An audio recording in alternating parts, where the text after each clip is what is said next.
Después de esta introducción,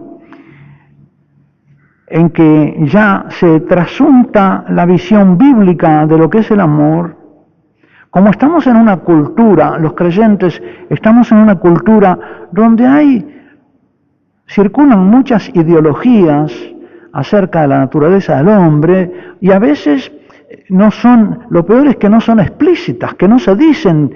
Hay muchos psicólogos que no dicen claramente cuál es la idea de hombre que tienen y manejan en su práctica psicológica. Muchos pedagogos que dan doctrinas pedagógicas, pero no dicen cuál es la antropología, cuál es la imagen o la idea de hombre que tienen, de naturaleza humana. Por eso quiero comenzar aquí ubicando nuestra visión acerca del hombre en ese contexto de opiniones diversas. Cada uno dice un poco lo que a él se le ocurre, y hay un cierto relativismo en que parece que todas las opiniones acerca del hombre y de la naturaleza humana fueran lo mismo. No se entiende nada de lo que pasa actualmente con los matrimonios si no se recupera la sabiduría religiosa católica acerca del hombre y la mujer y de las consecuencias del pecado original que el secularismo borra del horizonte de la conciencia. Las ideologías secularistas que prescinden de Dios y que prescinden de la revelación histórica de Dios acerca del hombre, se desentienden de la visión de la verdad revelada acerca del hombre y manejan muchas veces doctrinas, teorías parciales, mutiladas acerca de la naturaleza, que no reflejan la verdad total del hombre que Dios nos ha revelado y de su situación. Por ignorarlas, ciertas doctrinas religiosas o psicológicas son nocivas, son dañinas y actúan como ciegos que guían a otros ciegos. Vamos a ver algunas de esas doctrinas. Me voy a referir así, un poco simplificando y rápidamente, a lo que dice Lutero y en su seguimiento los protestantes acerca de la naturaleza humana, lo que dice Rousseau, que deriva sus doctrinas de las doctrinas protestantes, las doctrinas freudianas, y por fin la doctrina católica. Hay muchas más, pero tomo estas cuatro porque me parecen que son representativas de posiciones distintas acerca de cuál es la naturaleza humana, y voy enunciando cuáles son sus consecuencias. Para Lutero, la naturaleza humana está corrompida totalmente, sin remedio. El pecado original, que Lutero acepta, dice él que corrompió la naturaleza humana totalmente y que esa naturaleza humana no puede ser sanada ni restaurada. Ni Cristo, ni la gracia, ni los sacramentos logran salvarla. Además, él acepta solamente el sacramento del bautismo y de la Eucaristía, admite que sean sacramentos el bautismo y la Eucaristía, y descarta que el matrimonio sea un sacramento. Ya vamos a ver las consecuencias que esto tiene. De Lutero y de Calvino derivan entonces las visiones puritanas,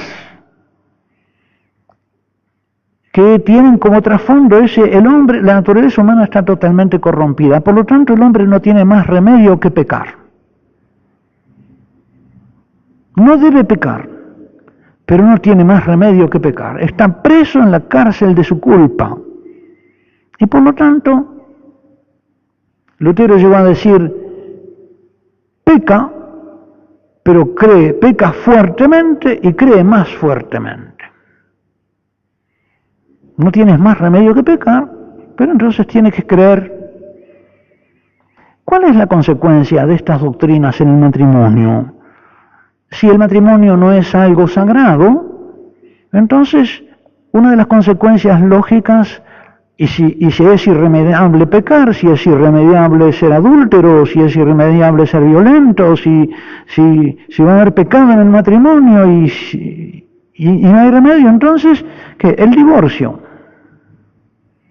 La consecuencia a lo largo de la historia que deriva de aquí, de esta visión y sobre todo de esta práctica de los países protestantes, ¿dónde sale, dónde surge el divorcio? Principalmente los países protestantes, que no tienen una visión sacra del matrimonio y que por lo tanto es un acuerdo humano y por lo tanto sometido a un desacuerdo inevitable y por lo tanto un contrato rescindible.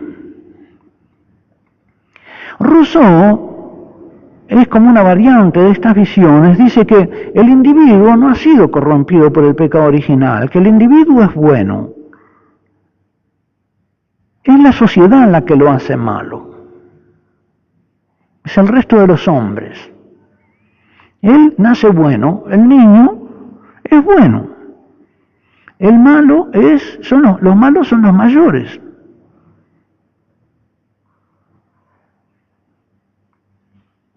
Y si el niño eres tú, entonces no te corrijas y no te dejes corregir. De aquí vienen todas esas psicologías permisivas con el niño y esas pedagogías también permisivas que dicen que el niño no hay que corregirlo, que hay que dejarlo que siga su espontaneidad porque él es bueno y los mayores no tenemos que arruinarlos. En esta línea estaban, por ejemplo, pensadores como Tolstoy, siguen ahí en esa dirección los anarquistas, Pablo Freire, por ejemplo, ¿no? Dewey, los permisivistas. Al niño, los mayores, si lo educamos, lo arruinamos. ¿Cuáles son las consecuencias para el matrimonio en particular de esta visión? La culpa la tiene el otro. Es el otro el que me hace malo. Vos tenés la culpa. Es el ping-pong de la culpa y la culpabilización como esquema casi de vinculación y de comportamiento, la acusación. Freud y muchos otros pensadores, él es uno de los representantes de esas corrientes, dicen francamente, como Rousseau, que ya no el niño cuando nace, sino el hombre es bueno, la naturaleza humana es buena. Y por lo tanto primero que no puede hacer nada contra sus impulsos, pero como sus impulsos son buenos, tiene que dejarse conducir por sus impulsos. Yo simplifico, ¿no?, estas doctrinas, pero también cuando se divulgan, quedan simplificadas y funcionan así. Por lo tanto, no te reprimas. La iglesia, la religión, es represora. No hay que reprimir los instintos, hay que dejarse llevar por los instintos y conducir por ellos. De ahí vienen también entonces las psicologías permisivas, las pedagogías permisivas, y cuáles llegan a ser las consecuencias para el matrimonio. La infidelidad. Se llega al intercambio de las parejas que estamos viendo que se introduce en la cultura. Yo me lo encontré con gran sorpresa en los años 60 cuando fui a estudiar teología a Holanda, me horroricé de lo que escuchaba. Pero eso ahora está llegando acá, ha llegado.